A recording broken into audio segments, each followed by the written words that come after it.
quantas mulheres recebem esse mesmo tipo de ameaça. Eu vou matar seus filhos se você não voltar para mim, se você arrumar outro homem, se você me denunciar. E muitas não levam essas ameaças a sério. E tem que levar. Tem que denunciar, tem que procurar a polícia, e esse é o nosso assunto de agora. Eu recebo aqui no nosso estúdio a Camila Dias, ela é advogada, vai ajudar a gente a entender o que é esse crime, né? Crime vicário, violência vicária, ela vai explicar melhor pra gente já já. Obrigada, Camila. O Patrick Barbosa, ele é psicólogo, obrigada também pela sua participação, Patrick. E a gente também recebe aqui o Júnior. Você vai se lembrar do Júnior, esse rosto, falando assim, nossa, eu conheço ele de algum lugar, então. O Júnior já participou com a gente aqui em outros momentos, ele é irmão da Paloma, que também viu esse horror acontecer na casa da sua mãe, né, Júnior? Obrigada pela sua presença. Obrigado pelo convite. Sim, eu considero que o caso da minha família foi um pouco diferente do que acontece aqui no nosso Brasil, porque, igual esse caso que aconteceu ontem, do pai assassinando as duas crianças, foi para vingar da mãe. Não tem motivos nenhum, mas a maioria dos casos pode ter acontecido alguma briga, alguma discussão. E até hoje eu pergunto à minha mãe, a dona Sônia, não teve discussão, ele nunca agrediu a Paloma, ele nunca agrediu ela. Então é um caso um pouco diferente, porque a gente considera que foi um surto misturado com bebidas alcoólicas para ele ter feito essa tamanha crueldade. Mas que a gente vê as crianças que não têm culpa de nada, pagando por isso. E aí, Camila, nessa situação aí da reportagem, faz até a gente lembrar também do caso lá de Itumbiara, em Minas Gerais. Explica pra gente o que seria esse crime vicário, que a gente tem ouvido falar muito nos últimos anos. Isso, inclusive ele foi tipificado assim recentemente, né, se tornando um agravante aí, um crime especial, vamos dizer assim, porque é o crime em que o assassino ele utiliza dos terceiros para atingir a mulher. Então, diferente do feminicídio, que é quando, né, o agressor ele assassina uma mulher motivado ali emocionalmente por algo, o crime vicário são esses homens que matam os filhos, que matam enteados, mãe, pessoas desse ciclo dela, muito, muito próximos, né? Às vezes um novo companheiro. Então, assim, é um crime para atingir a pessoa através de outras. Então, chegar ao ponto de você assassinar os próprios filhos, porque você já perdeu o amor a qualquer coisa, né? Então, não é nem... quando ele assassina, quando eles matam as próprias companheiras, é motivado aquele ódio por ela. Então, eu acredito que, né, o psicólogo pode nos explicar melhor que quando um agressor, um assassino, ele faz isso com o filho, é como se fosse assim, mais do que você tirar a sua vida, eu quero que você sofra o resto da sua vida carregando essa culpa, né? Que é algo que está sempre carregando aí as mulheres de qualquer coisa que elas façam ou deixem de fazer, porque num caso desse ela só foi vítima. Então, é muito triste. Eu até peço desculpas, eu falei Itumbiara, Minas Gerais, na verdade é Goiás, acabei confundindo, mas de qualquer forma é um caso muito emblemático e a gente vê mais outro agora. A gente está falando de duas crianças, Patrick, de 3 e 5 anos, coisa mais linda a gente vê elas fofinhas interagindo ali na imagem. Imagina como é que fica o coração, a dor dessa mãe. E qual que é o objetivo por trás disso? O que eles realmente pensam? Porque a gente também está falando do pai dessas crianças. E não entra na cabeça da gente pensar assim, tá, ok, se fosse um terceiro pensando contra as crianças em atingir a mãe, mas e ele como pai? Ele não é atingido? Olha, a gente vai começar então definindo o que é pai. Porque pai não é a pessoa que divide o material genético. Pai é muito mais do que isso. Né? Ontem foi Dia dos Pais e com certeza muitos pais que não contribuíram geneticamente na construção daquela família foram homenageados e são respeitados muito mais do que aquela pessoa que participou ali. Muito bem colocado, Patrick. E assim, só respondendo à pergunta, né? A pessoa que faz isso, ela não tem nenhum envolvimento emocional. A única coisa que ela quer causar uma dor, porque a gente vai ter a responsabilização social em cima dessa mulher, em cima dessa mãe, porque vão falar bem assim, por que ela continuou com esse cara? Era vítima de agressão, já tinha passagem pela polícia, já tinha um monte de ocorrência contra ele, por que ela continuou? A sociedade vai cobrar dela, ela já vai ter esse sofrimento. A perda que não substitui nenhuma nova gestação vai substituir essas duas perdas. O trauma, tudo isso vai ficar com ela. E é só dela. Ele não tem nada. Por quê? Existe um transtorno, que a gente vai falar do transtorno de agressão. No caso dele ali, vão ter outras patologias, vão ter outros transtornos associados. Então, para ele vai ficar com a responsabilidade. Eu assumi, eu fiz isso e ele vai ser preso. Agora, emocionalmente, não tem nada. Eu convido você de casa que está acompanhando agora o Fala Espírito Santo. Você já sofreu alguma ameaça ao colocar ou tentar colocar um ponto final nesse relacionamento que às vezes você enfrentou abusivo, tóxico, violento, quis virar a página? E os filhos, como é que ficaram nessa história? Também sofreram ameaças ou então alguém da sua família? Porque nem sempre é atingir diretamente as crianças, mas também mães das mulheres que sofrem violência, né, Camila? Também tem histórias assim, né? Isso, tem, como a gente falou, né, é uma forma de punir a vítima, né? A vítima que vai permanecer viva, mas com esse sofrimento que muitas vezes se equipara até a perder a própria vida. Como se eles estivessem dizendo assim, olha, não, você morrer ainda é pouco, né? Porque tirar a sua vida vai acabar o meu problema. Então, vou tirar, eu imagino, tirar da sua mãe, que você tanto ama, do seu novo companheiro, do seu filho, de um enteado, enfim.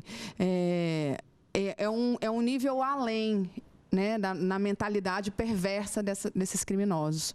Júnior, como é que era a relação do pai da Paloma com ela? Porque o Patrick tocou num ponto muito importante. Nem sempre é uma relação ali com aquele amor realmente, né, com aquela paternidade, com aquela entrega. Como que era a relação deles? Então, era normal de pai para filha. Você via momentos de carinho entre eles? Sim, a gente acompanhava. A minha mãe também sempre falou que nunca foi de agredir, foi de dar presente também, sempre teve ali presente. Então, assim, é por isso que eu falo mesmo, na época que aconteceu, os policiais até falaram que era 99% chance dele ter feito isso. Eu e a minha outra irmã mais velha, a gente não acreditava que era ele. Porque, assim, foi um surto mesmo, misturado com bebida alcoólica, porque a gente não acreditava que ele poderia ter feito isso. E a advogada falou que é uma coisa muito interessante, que esses monstros estão mesmo punindo as vítimas. A mãe, essas crianças que não tem nada a ver com isso. Só que no Brasil, já que eles estão punindo as vítimas, a gente precisa punir esses monstros. Precisamos sim conversar sobre isso, sobre esses temas que às vezes é polêmico, mas não deveria ser polêmico.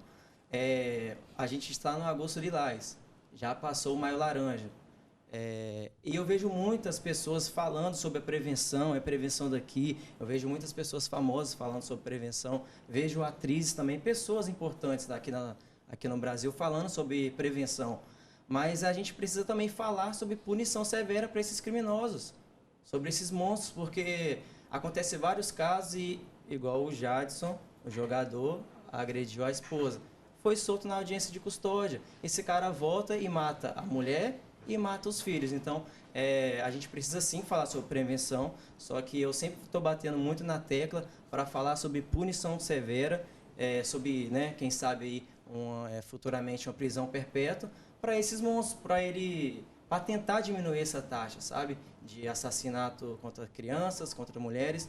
Eu acho que só a punição severa, isso para não dizer a pena de morte aqui no Brasil, que é muito difícil acontecer, mas eu tenho essa esperança. Assassinatos contra crianças, igual você disse agora, a gente vê que nos últimos anos houve o enrijecimento das leis, mas nesse caso sendo contra os próprios filhos, as próprias filhas, né, de 3 e 5 anos. Camila, como é que fica? São muitos agravantes aí nesse caso, né? Ele vai responder por vários crimes.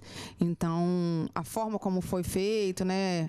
acho que foi asfixia, então, contra próprios filhos, para atingir a mãe. Então, assim, quanto à tipificação e tempo de pena, vai ser altíssimo. Mas fazer isso depois do que já aconteceu, ainda que ele ficasse, né, Roberta, muitos anos ali preso, já não vai voltar mais. Então, quem sabe, eu também acredito que o enrijecimento das leis, elas podem servir para diminuir os casos, mas a gente precisa dessas duas frentes, porque quem quer fazer, a sensação que nós temos é que não está preocupado com nenhum tipo de punição. Se vai pegar 20 ou 40 anos de cadeia, quando eu saio da minha casa, quando eu mando uma mensagem informando que eu vou assassinar os filhos que eu ameaço, é porque eu já estou disposto a tudo, a qualquer punição. Então, e a gente dá efetividade, porque a partir do momento, e ele bem falou, que lá na cadeia bem menor, lá no início, um homem agride uma mulher e ele é solto, o que a gente pensa?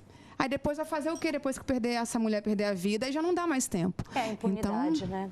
Tem gente aqui participando com a gente no Fala Espírito Santo, no nosso WhatsApp. Já vou ler alguns comentários. Roberto, eu me lembrei de um caso aqui de Vila Velha, há uns anos, que um pai matou e emparedou os seus 2 filhos no Dia das Mães para punir a mãe. Imagina como é que fica, gente. Isso é traumático para o resto da vida. Acabou a vida dessa mãe. Imagino. Fica difícil você recomeçar.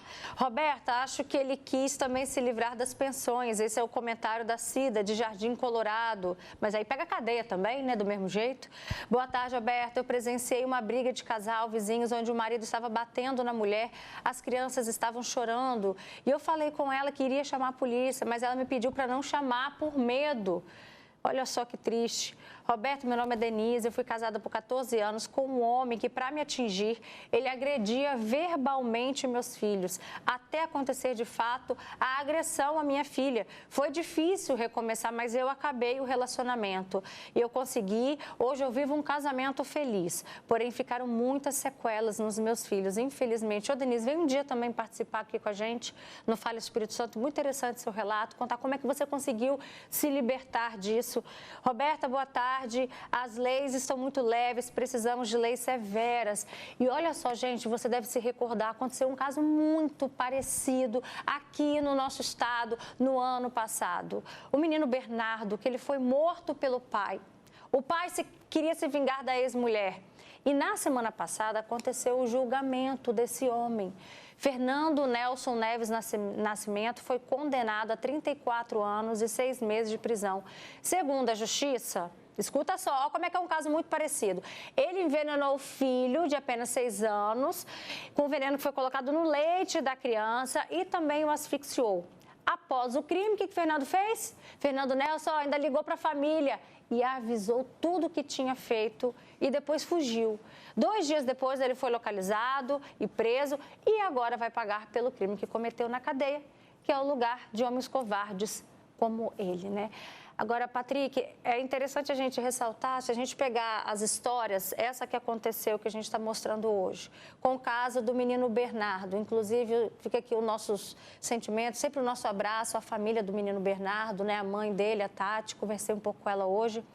A gente percebe que esses criminosos, eles agem com algo bem parecido, né? O modo deles agirem é bem parecido. Nesse caso foi asfixiado, logo depois que faz, o que faz, liga para a família. O que explica isso? A gente vai falar de um quadro psicológico que vai ter essa tendência à psicopatia, né? Onde você não tem nenhum envolvimento emocional, existe a intenção de causar a dor, né? E a pessoa ela está livre. É como se ela tivesse um objetivo, alcançasse o objetivo dela, pronto, e acabou. Né? Você vê que a conduta é sempre a mesma. Pode ser através de veneno, asfixia, uma facada, ou qualquer coisa nesse sentido, mas o objetivo é sempre causar dor na outra pessoa, não importa qual seja a ferramenta que ele está usando. Ele avisa que fez, porque choca a pessoa. Imagina essa mãe, ou né, qualquer um dos 2 casos. A mãe recebe a mensagem do pai das crianças, ou do filho, falando bem assim, olha, eu acabei de cometer esse crime. pessoa não acredita, ela entra em choque. A gente, inclusive, vamos mostrar de novo o trecho em que ele faz exatamente isso. Olha só, quer ver? Ó. A gente tem áudio, então tá, vou ler, ó. Mano, matei as meninas. Olha só ele avisando. Eu já falei o que eu fiz e vou estregar. Agora tudo por causa de você. Você imagina a mãe lendo isso. Você imagina, acabou. O mundo dessa mãe, acho que ela, como se ela estivesse num precipício, Patrick. Sim, ele tira totalmente a responsabilidade do ato dele e coloca em cima dela. Então, ele não fez nada de errado. Ele só puniu ela por uma dor que ele estava sentindo. Bom, quem entende desse sentimento é a mãe do Júnior. Como é que tem sido a vida da sua mãe desde então do que aconteceu com a Paloma? Olha, no início, óbvio que foi muito mais difícil. Hoje a gente tenta passar por esse trauma, mas é muito difícil. Sempre chora quando tem alguma comemoração, quando é aniversário dela também, da Palominha. Então, foi muito difícil. Está sendo difícil a gente conviver com isso até hoje. E assim, agora só recordações boas que faz a minha mãe ficar um pouco melhor. E eu também, a minha irmã mais velha, a gente tem ficado com ela 24 horas. Eu sempre falei isso para a minha própria família.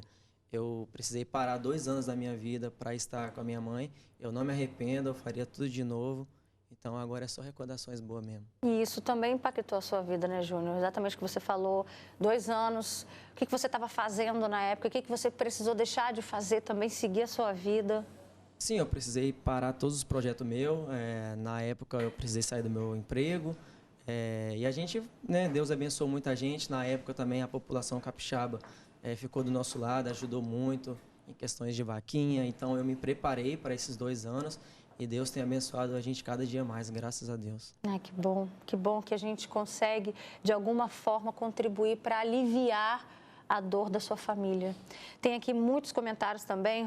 Gilberto Marcelino, que sempre participa com a gente. Beijão para você, Gilberto. Não é direito de ninguém tirar a vida de crianças inocentes por causa de relacionamentos indevidos, né? Essas pessoas têm que apodrecer na cadeia. Roberto, eu me lembro daquele caso de Linhares, que o pai incendiou os 2 filhos dentro da casa, o Jogerval, né?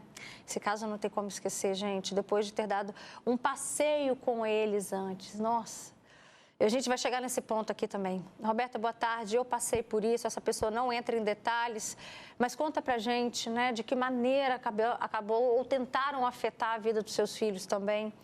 3 anos atrás, uma colega minha quase foi morta pelo marido. Ela tem medida preventiva, a tia das meninas pode pegar as sobrinhas e o pai das crianças podem estar juntos. Isso é certo? Aí a gente acaba até entrando no caso que a gente debateu na semana passada, mas vamos aproveitar então a pergunta dessa telespectadora, né? Quando essa pessoa é uma pessoa violenta, Camila, a gente mostrou o caso do pai, advogado, na semana passada, que tirou a vida do próprio filho de 3 anos. Numa situação ali de guarda compartilhada e que a mãe lutava por uma guarda unilateral. E aí, Camila? E aí que fica a nossa indignação, né? Que tem essa questão judicial que precisa ser avaliado. Infelizmente, eu digo infelizmente, contra essa posição, esse posicionamento do ordenamento jurídico, a violência praticada contra a mulher não necessariamente é a violência praticada contra a criança. Assim o judiciário entende. Pode haver as 2 violências. Então, tanto criança pode ter medida protetiva, né, em relação ao pai e também à mãe. Quando a criança não tem, só tem a mãe, então o convívio com o pai permanece, judicialmente falando. Então, por exemplo, eu tenho uma medida contra o meu ex-companheiro, mas ele não agrediu, teoricamente, os meus filhos. Então, precisa ser preservada essa relação paterna ali com eles. E aí, infelizmente, a gente abre um leque para muitas coisas que podem acontecer, né, Roberta? Porque, de fato, existem homens que praticaram violências psicológicas ou físicas e não atingiram os filhos diretamente, né, para a justiça. E aí, eles preservam isso, um terceiro, como no caso da participante, faz a entrega, né, entre as crianças e o pai, e ali permanece. E E tem casos em que eles aproveitam disso para usar os filhos como escudo.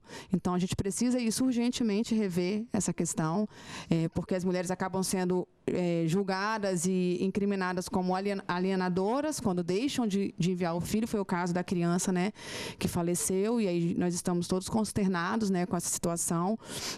Poderia não ter acontecido se a justiça não tivesse dado essa ordem a ela de estar cumprindo, e que é bem parecido com o que a participante aí está citando, né? Então, é preciso, assim, eu insisto que quando há uma violência contra a mulher, busque de alguma forma tentar demonstrar essa violência, que essa violência alcance a criança, para a gente estar conseguindo uma medida para todos, porque aí evita delas estarem desprotegidas aí de estarem enviando os filhos. Perfeito, muito bem colocado, mas por outro lado, a gente também, as mulheres, no caso, a gente está falando mulheres porque foi a situação que aconteceu. Também não podem usar as crianças para provocar ali uma alienação parental. Que, por favor, pensem primeiramente na saúde mental, na saúde física, no bem-estar dessa criança. É isso que tem que ser priorizado. Agora, para a gente finalizar, Patrick, teve um comentário aqui que traz o ponto que mais me dói, pensar que os pais, quando eles vão praticar essa violência vicária, eles se aproveitam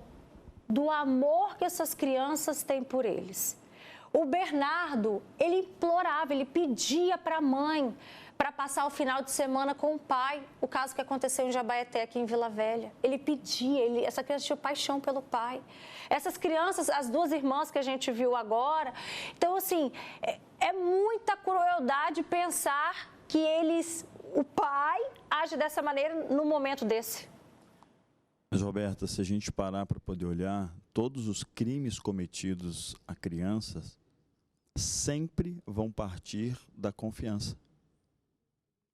Você não me recordo de nenhuma participação aqui onde houve violência contra a criança nos temas que a criança foi violentada por uma pessoa aleatória.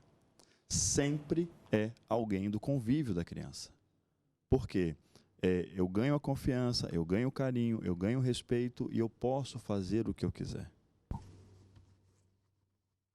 Fica essa reflexão, esse ponto dessa confiança. E você também confia, né? Obrigada, Patrick, pela sua participação. Muito forte essa frase. Obrigada também, Camila Dias. E obrigada, Júnior. Dá um beijo na sua mãe por nós, viu?